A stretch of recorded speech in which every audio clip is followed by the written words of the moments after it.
আসসালামু আলাইকুম। আজকে দেখাচ্ছি ডিম দিয়ে ঝিঙ্গা রান্না, অসম্ভব মজার। আমরা এখানে ডিম ভেজে ছোটো ছোটো করে কেটে নিয়েছি। আমরা তেলের মধ্যে পেঁয়াজ কাঁচামরিচ দিয়ে এর মধ্যে 1 চামচ আদা বাটা, 1 চামচ রসুন বাটা, 1টি তেজপাতা, 1টি দারুচিনি আমরা দিয়েছি। দিয়ে আমরা এর মধ্যে আধা চামচ লবণ, আধা চামচ হলুদ গুঁড়া, 1 চামচ ধনিয়া গুঁড়া, আধা চামচ জিরা গুঁড়া দিয়ে আমরা মশলাটা খুব ভালো করে কষিয়ে নিয়ে তারপরে এর মধ্যে আলু এবং ঝিঙ্গা কেটে রাখে সেটা খুব ভালো করে আমরা কষিয়ে নিয়েছি।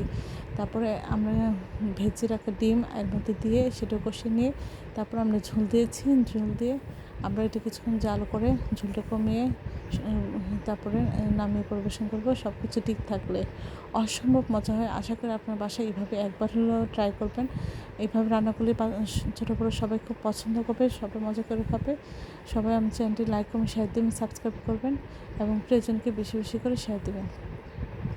আমার চ্যানেলে সব রকমের রান্নার রেসিপি রয়েছে, আশা করি সেগুলি দেখবেন এবং চেষ্টা করবেন। সবাই আমার চ্যানেলটি লাইক এবং শেয়ার দেবেন এবং আমার চ্যানেলটি সাবস্ক্রাইব করে আমার চ্যানেলের পাশে থাকবেন।